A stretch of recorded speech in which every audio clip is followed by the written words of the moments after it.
The Apollo University, University of Leicester. 35 lakhs fees for 3-year BTech CSE UK.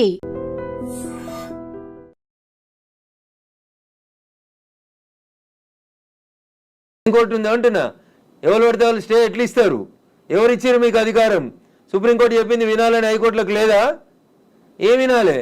మొన్న పోయారు కదా హైకోర్టుకు Anurag university వాళ్ళు. ఆయన కాయిదాలు చూసి వారం రోజులు టైం ఇచ్చి తహసీల్దార్ను ఒకవేళ ఎఫ్టీఎల్ ఉంటే తీసేయమని చెప్పిండ్రు. దానికి విద్యార్థులను అడ్డం పెట్టుకొని ఒక ఆయన, వెంచర్ను అడ్డం పెట్టుకొని ఇంకొక ఆయన, రాజకీయ నాయకులను అడ్డం పెట్టుకొని ఇంకొక ఆయన, ముఖ్యమంత్రి అన్నున్నాడని ఇంకొక ఆయన, ముఖ్యమంత్రి అన్నున్న కాలనీ అది దుర్గం చెరువు లేఅవుట్ కాదా? అది ఎట్లా లేఅవుట్ చేసిర్రు? అప్పుడు పర్మిషన్ ఇచ్చిన జిహెచ్ఎంసీ కమిషన్ని తెచ్చి ప్రాసిక్యూట్ చేయాలి కదా. దుర్గం చెరువు ఎన్ని ఎకరాలు ఉండాలి? వీళ్ళు ఎన్ని ఎకరాలు ఉంది? ఒక కొత్త చెరువు కట్టే సూరత్ లేదు కానీ ఉన్న చెరువులు మింగి రేపు భవిష్యత్ తరాల పిల్లలకి ఏమి ఇద్దాం అనుకుంటారు మీరు? ఏమిస్తారు? బంజారా హిల్స్లో, జూబ్లీ హిల్స్లో కొండల్ని కంకర మిషన్లు పెట్టి పిండి చేస్తూ ఉన్నారు దుర్మార్గులైన రాజకీయ నాయకులు. ఆపున్నా పర్మిషన్స్ అని రేవంత్ రెడ్డి గారు. ఎందుకు ఆపవు? నీ పార్టీలో ఏరింది ఎందుకు? ఆయన ఎందుకు ఆ కొండలు ఎందుకు కొడుతుర్రు? ఆపుర్రా కొండలన్నింటిని కొట్టే వాటిని. ఇది ఇప్పటికిప్పుడు జరుగుతున్న విషయం కాదు, ఏళ్ల తరబడి రాత్రికి రాత్రి జరిగింది కాదు. ఎవరో ఒకరు మొదలు పెట్టాలో ఎందుకు జరగలేదు? ఎవరో ఒకరు, అరే ఇంతకాలం నువ్వు గడ్డి తిన్నావు, ఇలానే అన్నం తింటున్నావు, it is wrong in it. మీరు గడ్డి తిన్నారు కాబట్టి నేను గడ్డి తినాలా? నాకంటే ప్రభుత్వం ముందు తప్పు చేసింది కాబట్టి నేను తప్పు చేయాలనా? Once again I'm telling I'm not supporting Revanth Reddy. ఊరు బాగుండాలా వద్దా? పిల్లలు మీ కళ్ళ ముంగట వాయినాల్లో కొట్టుకుపోయినట్టు బురదలలో కొట్టుకుపోవాలని కోరుకుంటురా? నేను కోరుకుంటలేను. నా భాగ్యనగరం బాగుండాలని కోరుకుంటున్నా. ప్రపంచానికి హైదరాబాద్ ఒక కీర్తి ప్రతిష్టలు ఇచ్చిన నగరం. 400 సార్లుగా చరిత్ర ఉంది దీనికి. ఇంత మాట్లాడతారు. అసలు భాగ్యనగరాన్ని బాగమతి నది ఒడ్డున కట్టినప్పుడు ఎందుకు కట్టిర్రు? అప్పుడు ఏమైనా వరదలు రాలేదా? మూసీకి వరదలు రాలేదా? అప్పుడు ఏం తెలుసా హైదరాబాద్ చరిత్ర వీళ్ళకి మాట్లాడేటోళ్ళకి? ఈ ముఖ్యమంత్రి వచ్చి మూసీ ప్రక్షాళన అంటాడు, ఆ ముఖ్యమంత్రి వచ్చి కాళేశ్వరం అంటాడు, ఈయన 1,00,000 కోట్లు అంటాడు, ఆయన 1,00,000 కోట్లు అంటాడు. నేను వాళ్ళ కమిషన్ల కోసం మాట్లాడతలేను. నేను మల్లారెడ్డి గారు కడితే గులగొట్టుర్రి, పల్లారా ఐశ్వర్రెడ్డి గారు కడితే గులగొట్టుర్రి, నాగార్జున గారు గులగొడితే నేను కదా అందరికంటే ముందు మాట్లాడింది. కోర్టు స్టే ఇచ్చిందంటే ఎట్లా ఇస్తుంది కోర్టు అని అడిగిన. బరాబర్ అడుగుతా నేను. పొద్దున 6 గంటలకు కూలగొట్టుడు మొదలు పెడితే మధ్యాహ్నం లంచ్ మోషన్ అయింది, 3 గంటలకు స్టే అయింది. అది స్టే అని మీడియా మిత్రులు తప్పు రిప్రజెంట్ చేసిరు.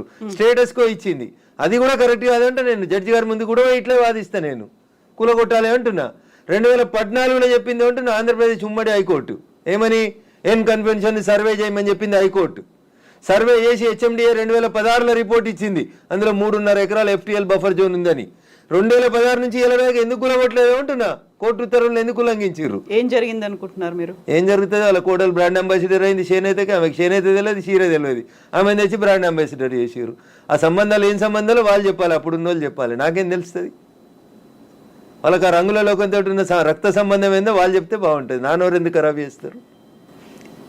రంగుల లోకంతో రక్త సంబంధం అలా అనుకుంటే కేవలం ఎన్ కన్వెన్షన్ నాగార్జున దాని మీదే ఉంటుందా? ఇప్పటికి 14 స్టూడియో మీద లొల్లిపెట్టింది రఘునందన్. ఇదే హరీష్ అని 6 అడుగులు ఉన్నాడు మాట్లాడిండు. మళ్ళీ పర్మిషన్ ఎట్లా ఇచ్చారు ప్రభుత్వం రాగానే? లాంకో హిల్స్ వక్ఫ్ భూమిలో ఉన్నారు. 10 ఏళ్ళు అధికారంలో ఉన్నాడు కేసీఆర్ అంటే. ఆయన ఒక రోజైనా మాట్లాడండి ఆ వక్ఫ్ భూముల గురించి? లగడపాటి కడుతుండని చెప్పి లాంకో హిల్స్ అంతా వక్ఫ్ భూములు దున్నుతాం, పల్గొడతాం, ఇరుగొడతాం అన్నారు. పర్మిషన్ ఎవరు ఇచ్చారో తెలుసా కవిత గారు? పద్మాలయ స్టూడియోలో అపార్ట్మెంట్లు కట్టుకోవడానికి పర్మిషన్ ఇచ్చింది ఇదే గౌరవనీయులు కేసీఆర్ గారు, కేటీఆర్ గారు, హరీష్ రావు గారు. ఆ రక్త సంబంధం ఏందో అడుగుండ్రు. జర్రంత అవతలకపోతే ఎంఆర్ ప్రాపర్టీస్ అని ఒకటి ఉంటాయి. ఎంఆర్ ప్రాపర్టీస్లో రైతులు, తెలంగాణ రైతులు మా భూములు పోతున్నాయని ఏడిస్తే వాళ్ళకి పైసలు ఇప్పిస్తామని స్పీచ్లు ఇచ్చిండు. ఇదే కేటీఆర్, అదే హరీష్ రావు, అదే కేసీఆర్ అన్నట్టు. ఆయన 10 ఏళ్ళు మంత్రులుగా పదవి అనుభవించారు. ఎన్నడన్నా ఎంఆర్ ప్రాపర్టీస్లో భూములు కోల్పోయిన రైతుల గురించి మాట్లాడేందుకు వీళ్ళకి నోరు వచ్చిందా? ఎందుకు రాలేదనుకుంటారు కవిత గారు? కారల్ మార్క్స్ అని కమ్యూనిస్టు సిద్ధాంతకర్త చెప్తాడు, మానవ సంబంధాలన్నీ ఆర్థిక సంబంధాలనే చెప్తాడు. అందుకనే రాఘవేంద్రరావు సినిమాక్స్ని ముట్టలేదు టీఆర్ఎస్ పార్టీ. పద్మాలయ స్టూడియోస్లో అపార్ట్మెంట్లు కడుతుంటే సపట్లు కొట్టిర్రు. ఎంఆర్ ప్రాపర్టీలో తెలంగాణ రైతులు మునిగిపోతే నోరు మూసుకున్నారు. నాలాంటి ఎవడో మాట్లాడాలి కాబట్టి మాట్లాడడం మొదలు పెడతా ఉన్నాం. I stand for the poor only.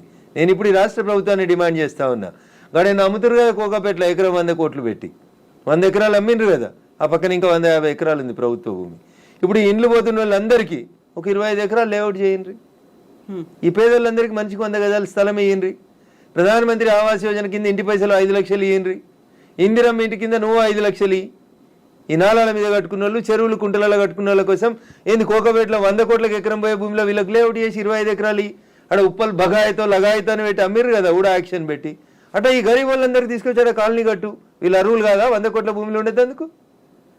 10 ఏళ్ల క్రితం కట్టుకున్న ఇల్లు కన్నం కూడా కూలిపోతుంది కదా, బాధపడుతున్నారు కదా. వాళ్ళని తీసుకొచ్చాడు 25 ఎకరాలు లేఅవుట్ చేయి Revanth Reddy. Then I will support you, then I will congratulate you. అంతేగాని అసదుద్దీన్ ఓవైసీ ఇచ్చిన ఉడత ఊపులకు భయపడితే 400 కాదు 4000 స్టూడెంట్స్ ఉన్నారని బెదిరిస్తాడు. ఎందుకు సల్కం చెరువు కూల్తలేదు?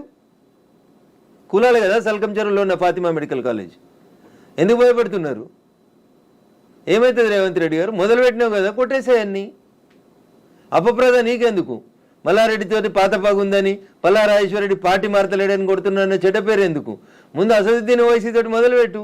సో మధ్యలో విద్యా సంవత్సరం అక్కడ ఆల్టర్నేట్ అనేది దసరా సెలవులు వస్తాయి కదా, ఇమీడియట్ గా ఆల్టర్నేట్ ఇంకో ఎందుకు దొరకదు? కాలేజ్ లో ఎందుకు దొరకదు? అకామిడేట్ చేయడానికి ఎందుకు దొరకదు అంటున్నా. ఒక్క రోజులో కట్టేస్తారు. ఇప్పుడు అంతా కిర్బీ షీట్లు అనే స్ట్రక్చర్లు వచ్చినాయి కదా, టెంపరీ స్ట్రక్చర్లు. 20 మొత్తం రింగ్ రోడ్ పక్కన అన్ని బిల్డింగ్లు ఖాళీగా ఉన్నాయి, తీసుకొని కట్టుకోమని ఉండ్రి. ఇన్ని రోజులు అనుభవించారు కదా చెరువులో కట్టుకొని, దానికి రెంట్ కట్టుర్రి ప్రభుత్వానికి. ఫీట్ కింద వసూలు చేయాలి రేవంత్ రెడ్డి గారు ప్రభుత్వం ఇవాళ.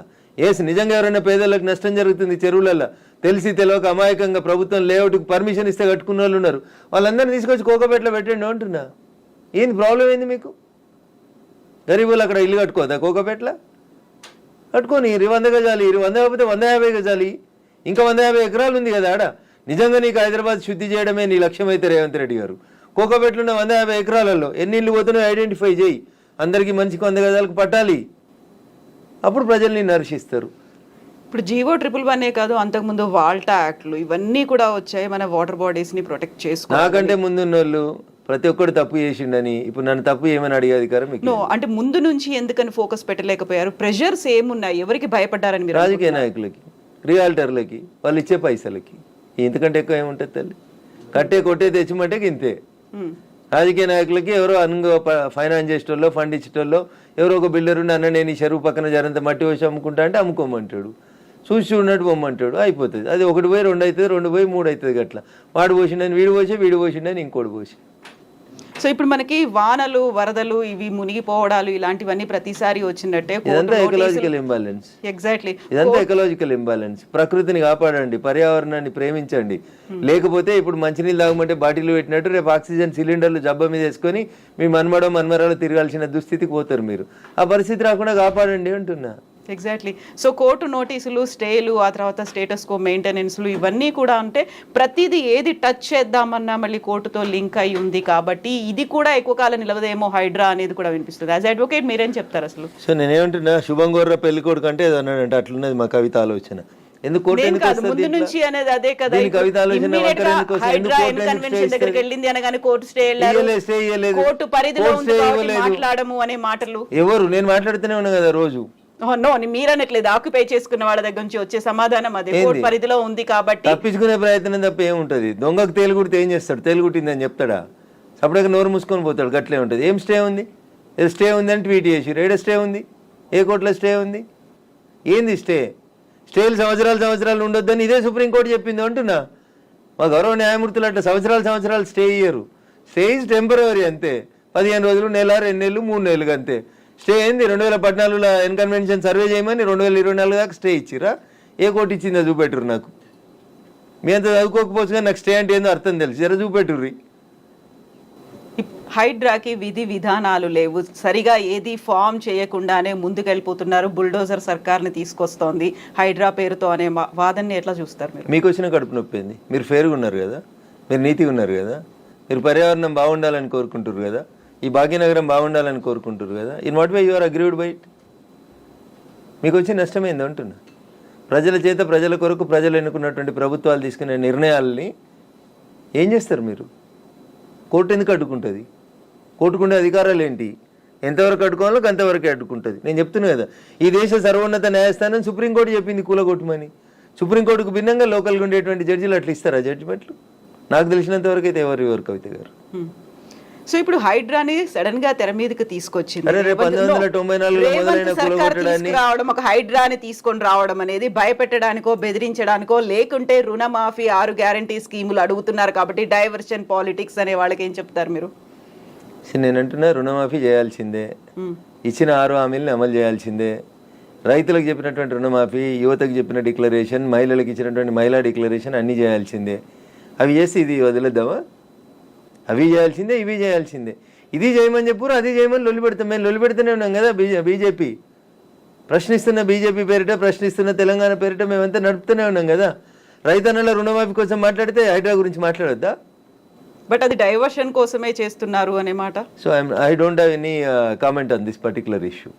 నేనేమంటున్నా, నేను రుణమాఫీ కాలేదు, రైతులతో చేయించేది రైతులతో చేపిర్రి, హైడ్రాకి దానికి ఏం సంబంధం అంటున్నా. ఎందుకు రాస్తున్నాయి పేపర్లు హైడ్రా గురించి అంత గొప్పగా? వదిలేశారు, ఆయన పని ఆయన చేసుకుంటూ పోతాడు, మీ పని మీరు చేసుకోరు. రుణమాఫీ గురించి మీరు రాయమంటే రాస్తారా? రాయరు కదా. రైతులు మాట్లాడితే మన పేపర్లలో హెడ్ లైన్స్ రావు కదా. ఏమవుతాయి మనకి? హైడ్రా హైడ్రా మా కేటీఆర్ అంటాడు, ఆయన పోయి అమెరికాలో అంటాడు, అది ఫుల్ హాఫ్ పేజీలు వస్తుంది, పెద్ద పేజీలలో వస్తుంటుంది. ఫస్ట్ పేజీలలో 119 ఎమ్మెల్యేలలో ఆయన యువరాజు అయినట్టు ఆయన మాట్లాడితే పైన ఒక బాక్స్ కట్టి రాస్తారు మీరు. ఆయన కట్టిన జన్వాడ ఫామ్ హౌస్ నాది కాదని స్టేట్మెంట్ మారుస్తాడు. ఒక్క మీడియానైనా రాసిందా? రేవంత్ రెడ్డి అన్నట్టు ఆయన అరెస్ట్ చేసిన రోజు ఈ ఫామ్ హౌస్ నాది, ఇగో దాని మీద డ్రోన్ ఎగిరేసినావు, ఇగో క్రైమ్ నెంబర్ ఇంత, నార్సింగ్ పోలీస్ స్టేషన్ అని తీసుకొచ్చి ఒక్కరైనా రాసిరా మా జర్నలిస్ట్ మిత్రులు? ఇవాళ అది నోరా మోరా, ఇది నాది కాదు నా దోస్తుంది అని చెప్తే ఎందుకు రాయారు? ఆ రోజు స్టేట్మెంట్ ఈ రోజు స్టేట్మెంట్ రెండు పక్క పక్కన పెట్టి ఎందుకు చూపాయించారు? ఎలక్ట్రానిక్ మీడియాలో ఎందుకు చూపెట్టారు? ఎందుకు చూపెట్టరు అంటున్నా. ఎవరా దోస్తు? ఎందుకు నీకు లీజుకి ఇచ్చిండు? ఆయనకు నీకున్న వ్యాపార సంబంధాలు ఏంది? అది కదా మీరు బయట పెట్టాల్సింది. మునిపోయిన కంపెనీకి వారసుడు కదా ఆయన, నీకు జాగి ఇచ్చిన ఆయన, లీజ్ ఇచ్చిన ఆయన. 8,000 కోట్లు ఎగ్గొట్టిర్రాళ్ళు ఈ దేశంలో. అది మాట్లాడుకుందాం అట్లా. ఇవి మాట్లాడితే మంచిగా ఉంటాయి కదా. కవిత గారు ఆయన డింగ్ డింగ్ అని ఎగురుకుంటూ పోయి జొన్నవాడ ఫామ్ హౌస్ ఆ రోజు ఎందుకు చేసినావు? డ్రోన్లు ఎగురుతలేవా? తెలంగాణలో డ్రోన్ ఏడా ఎగురుతలేదా? డ్రోన్ ఎగురిస్తే తప్ప ప్రతి పెళ్లిలో డ్రోన్ ఎగురుతుంది, ప్రతి బరాతులో డ్రోన్ ఎగురుతుంది, ప్రతి శ్రీరామనవమికి డ్రోన్ ఎగురుతుంది, ప్రతి వినాయక చవితికి. ప్రైవేట్ ప్రాపర్టీ మీద ఎగరడం అనేది నీది కాదు కదా ప్రాపర్టీ. నువ్వెందుకు కంప్లైంట్ ఇచ్చినావు? నీకెందుకు కడుపున వచ్చింది? జన్వాడ ఫామ్ హౌస్ నీది కాదు కదా, నీ దోస్తుంది కదా. ఒక ఎంపీ పార్లమెంట్ నడుస్తుంటే ఢిల్లీకి వెళ్ళి హైదరాబాద్కి వస్తే ఎయిర్పోర్ట్కి వెళ్ళి పట్టుకొచ్చి రిమాండ్ చేసారు కదా నార్సింగ్ పోలీసు వాళ్ళు. అప్పుడు ఎందుకు చేసినావు? నీది కాని ఫామ్ హౌస్లో, నీ దోస్తు ఫామ్ హౌస్లో ఎవరు నీ దోస్తు పేరు చెప్పు, ఆయనకు ఆస్తి ఎక్కడిదో చెప్పు, ఏ కంపెనీ పెట్టి షేర్లు ముంచిరో చెప్పు, ఏ కంపెనీ పెట్టి వాళ్ళు నాయన జైలుకు పోయిండో చెప్పు, గవి చెప్పు కదా. వాస్తవాలు జనాలకి తెలియకుండా చేస్తారు కాబట్టి నాలంటోడు మాట్లాడాల్సి వస్తుంది. హైడ్రామా అన్నారు, ఎవరు చేస్తున్నారు హైడ్రామా? అన్నోడు చేస్తున్నాడు అంతే. ఎవడు అన్నాడు? ఎవడు పేరు చెప్తా చెప్తావా? వాని చరిత్ర ఏందో చెప్పిపోతే. మీరు అన్నారు ఇప్పుడు హైడ్రామా చేస్తున్నారని. నేను చెప్పలేదు, ఆ పొరపాటున కూడా అనలే. హైడ్రా వాళ్ళ పనులు చేసుకుంటూ పోనీరు అంటున్నా. సల్కం చెరువును గులగొట్టిన రోజు రంగనాథ్ సంగతి అడుగుతా, నేను రేవంత్ రెడ్డి సంగతి కూడా అడుగుతా. మొదలు పెట్టగానే అడ్డమైంది కాలాల కట్టే పెడతారు అంటున్నా. మల్లారెడ్డి కాలేజీని గులగొట్టకపోతే అడుగుతా నేను. స్టే ఇస్తే కోర్టుకు ఆర్గ్యూ చేస్తా, స్టే వేకెట్ చేయమని ఆర్గ్యూ చేస్తా. తప్పేముంది అందులో? నీతిగా ఉన్నా, నిజాయితీగా ఉన్నా కాబట్టి నిజాయితీ వైపే ఉన్నా, ధర్మం వైపే ఉన్నా, మా పార్టీ గట్టే ఉండమన్నది. గిట్లే మాట్లాడితే గడిదిక్కే ఉంటా. పేదవాళ్ళకి నష్టం అవుతుంది. రేవంత్ రెడ్డి దగ్గరికి పోతాం, లొల్లి చేస్తాం, కూలిపోతున్న వాళ్ళ కోసం అక్కడ లేఅవుట్ 25 ఎకరాలు చేయమని అంటుతాం. అది ధర్మం. అది కడుపు కాలినందుకు నిలబడతా ఖచ్చితంగా. So Raghunandan Rao advocate and రాజకీయ నాయకుడు ఇప్పుడు ఒకవేళ ఏదైనా మాట్లాడాలి అంటే ఊరికే అలా ఆరోపణ చేయకుండా ఆధారాలతో సహా చూపిస్తాడు అనేది. జన్వాడ ఫామ్ హౌస్ కి సంబంధించి మీ దగ్గర అన్ని ఆధారాలు ఉన్నాయా? నేను ఎప్పుడు దాని మీద ఇన్వెస్టిగేషన్ చేయలేదు. నేను ఎందుకని? నేను వ్యక్తిగత జీవితాల్లోకి ఎవరి జీవితాల్లోకి పోవాలనుకోలేదు. సరే, అప్పుడు రేవంత్ రెడ్డి పోయినాడు, ఆయన దగ్గర ఆధారం ఉంటేనే పోయిండని నేను అనుకుంటున్నా. అది వాళ్ళిద్దరికి సంబంధించిన వ్యక్తిగతమైన పంచాయతీగా చేసుకున్నారు వాళ్ళు. Let it be decided. నేను ఇవాళ అడుగుతుంది ఏంటంటే, మీకు జన్వాడ ఫామ్ హౌస్ నాది, నా వ్యక్తిగత జీవితానికి భంగం వాటిల్లింది, మా ఫామ్ హౌస్ మీదకి వచ్చి డ్రోన్ కెమెరా ఎట్లా ఎగిరేస్తారు, ఇవి రఘునందన్ మాట్లాడలే. ఆ రోజున యువరాజు కేటీఆర్ మాట్లాడిండు. మా ప్రైవేట్ ఆస్తులకు వచ్చి డ్రోన్ కెమెరాలు ఎగిరితే కేసు పెట్టామా అని మాట్లాడిండు. ఇవాళ ఆ ఫామ్ హౌస్ నాది కాదు అని చెప్పడానికి అది నోరా మోరా అని అడుగుతున్నా. దానికి సమాధానం చెప్పు. ఏం పెట్టి కడిగిరు? ఫినాయిల్ పెట్టి కడిగిరా? 3 ఏళ్ల కింద రేవంత్ రెడ్డిని డిమాండ్ చేసిన రోజు నీ ఫామ్ హౌస్ ఎట్లయింది? ఇవాళ అది నిబంధనలకు వ్యతిరేకంగా పెట్టిరని గవర్నమెంట్ ఇన్వెస్టిగేషన్ చేస్తే అది నాది కాదు మా దోస్తుంది. ఇంత దారుణమైన అబద్ధాలు ఆడితే ఎట్లా? నేను అడిగిన దాంట్లో ఏమైనా తప్పుంటే చెప్పురు కవిత గారు. మీకు డౌట్ ఉంటే నేను ఆ రోజు కేటీఆర్ మాట్లాడిన మాట, ఈ రోజు కేటీఆర్ మాట్లాడిన మాటలు 2 పంపిస్తా. ఈ ఇంటర్వ్యూ మధ్యలో ఆపి అది ప్లే చేయండి, తెలుస్తుంది మీకు. జనాలకు వాస్తవాలు చెప్పుమర్రి. ఎస్. ఇప్పుడు పేదలకి సంబంధించి కూడా వాళ్ళు 30-40 ఏళ్ళుగా వాళ్ళు ఆ ప్రాంతంలో ఆశ్రయం పొందుతున్నారు అనుకున్నప్పుడు వాటిని కూడా కూల్చేస్తున్నారు. Not only in Hyderabad, Mahabubnagar కూడా వెళ్ళారు అని బీఆర్ఎస్ లీడర్స్ చూపిస్తున్నారు. ఎవరికైతే ఓటేసి గెలిపించుకున్నారో వాళ్ళు ఇప్పుడు వీళ్ళని పేదలు నిరాశ్రయులు చేస్తున్నారు అనేది. కవిత గారు, దీన్ని 2 పార్శ్వాలుగా చూడండి దయచేసి. హైడ్రా చేస్తున్న పనిని అభినందించుర్రి. చెరువులు కుంటలు నాలాలలో కట్టినవి తొలగించుండ్రి. ఒకవేళ అందులో నిజంగా గరీబోడు ఉంటే, ఎంక్రోచ్మెంట్స్ లేవు, పేదోడు బలైండు, అక్కడ ఒక మున్సిపల్ లేఅవుట్ అయింది, ఆ లేఅవుట్ ప్రకారం వాళ్ళు కొనుక్కున్నారు అని అంటే ప్రభుత్వం వాళ్ళకి ప్రత్యామ్నాయ ఏర్పాట్లు చేయాల్సిందే. It is an undisputed issue. మళ్ళీ చెప్తున్నా నేను, 2 రోజుల తర్వాత నేను అదే చెప్తా ఉన్నా మీకు. ఉప్పల్ బగాయితో లగాయితో, నాకు పేరు I'm not remembering or recollecting it proper. Uppal బగాయితులు ఎట్లా ప్లాట్ చేసి అమ్ముకుర్రో, ఇప్పుడు ఇలా ఉన్నారు కదా రాజపుష్ప ఆయన 100 కోట్లకు ఎకరం రిజిస్ట్రేషన్ ఆపినావు కదా, ఆ 10 ఎకరాలలో ప్లాట్లు చేసి ఇచ్చేసే వీళ్ళకి. ఆ పక్కన ఇంకా 150 ఎకరాలు ఉంది కవిత గారు, దాంట్లోకి 25 ఎకరాలు లేఅవుట్ చేయి. ఈ ఇల్లు కోల్పోతున్న వాళ్ళందరికీ అంటున్నా, your the custodian of the peoples money, అంతేగాని నువ్వు ఓనరు కాదు కదా. ఇటు ఇల్లు కోల్పోయినా నష్టపోయిన ఆయనకి 100 గజాలు ఇవి అంటున్నా. 100 కోట్లకు ఎకరం ఉన్న భూమిలో 100 గజాలు ఇస్తే you will not feel happy Kavitha garu? ఉంటారా ఉండరా? కొంచెం కోపం తగ్గుతుందా తగ్గదా? ఇచ్చేయండి అంటున్నా. మియాపూర్లో 100 ఎకరాలు కొంతమంది పెట్టుబడిదారులు దోసుకున్నారు, కబ్జాలు చేసిర్రు, పంచురా భూముల్లో ఉంటుంది. ఇట్లాంటి వాళ్ళకి అమాయకత్వంతో, తెలిసి తెలియనితనంతో లేఅవుట్లు, చెరువులు, కుంటలలో ఎవడన్నా బిల్డర్ చేసిన మోసానికి బలైన పేదోళ్ళు ఉంటే బరాబర్ వాళ్ళకి ప్రభుత్వం న్యాయం చేయాల్సిందే. కూలగొట్టడం ఎంత ధర్మమో పేదోని కాపాడడం కూడా అంతే ధర్మం. ఈ 2 ఇన్సెపరబుల్ ఇష్యూస్. ఒక నాణానికి బొమ్మ బొరుసు ఎట్లుంటాయో, చెరువుని కాపాడడం నీ బాధ్యతనే, నష్టపోయిన గరీబోని ఆదుకోవడం కూడా నీదే బాధ్యత. ఆదుకోవాలని కూడా ప్రభుత్వాన్ని మేము డిమాండ్ చేస్తా ఉన్నాం. ఎగ్జాక్ట్లీ. ఇప్పుడు హైదరాబాద్ హైడ్రాకి సంబంధించి ఈ ఒక అంశం